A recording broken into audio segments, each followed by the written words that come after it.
तुर्की के राष्ट्रपति Recep Tayyab Erdogan ने यमन में हूती विद्रोहियों के ठिकानों पर अमेरिका और ब्रिटेन के हमलों की निंदा की है।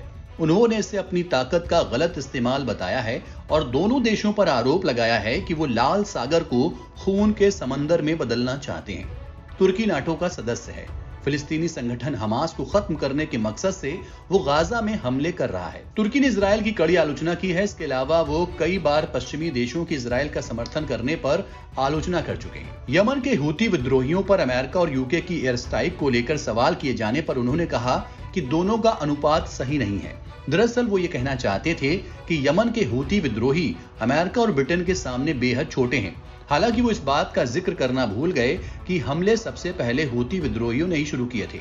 लाल सागर में हूतियों की ओर से लगातार जहाजों को निशाना बनाया जा रहा था। वो कई बार अमेरिका के सैन्य जहाजों के खिलाफ भी मिसाइल दाग चुके हैं। इस्तांबुल में शुक्रवार की नमाज के बाद एर्दोगन ने कहा, जो कुछ किया गया है वो ताकत का गलत इस्तेमाल है।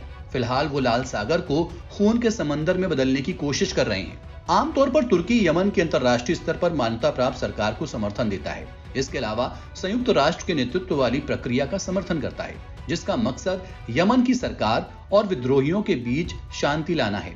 हूती विद्रोहियों का देश के ज्यादातर हिस्सों पर नियंत्रण हासिल है। अंकारा से पहले सऊदी अरब ने हूती मिसाइल हमलों की निंदा की है। एर्दोगन ने कहा है कि उन्होंने कई चैनलों से सुना है कि हूती अमेरिका और ब्रिटेन के हमलों के खिलाफ बहुत सफल बचाव कर रहे थे, जबकि ईरान ये देख रहा था कि जो कुछ हो रहा है उसमें वो अपनी रक्षा कैसे करे।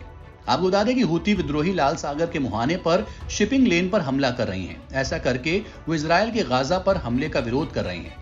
अपने पश्चिम सहयोगियों से अलग तुर्की हमास को एक आतंकी संगठन नहीं मानता है। एनबीटी ऑनलाइन की रिपोर्ट।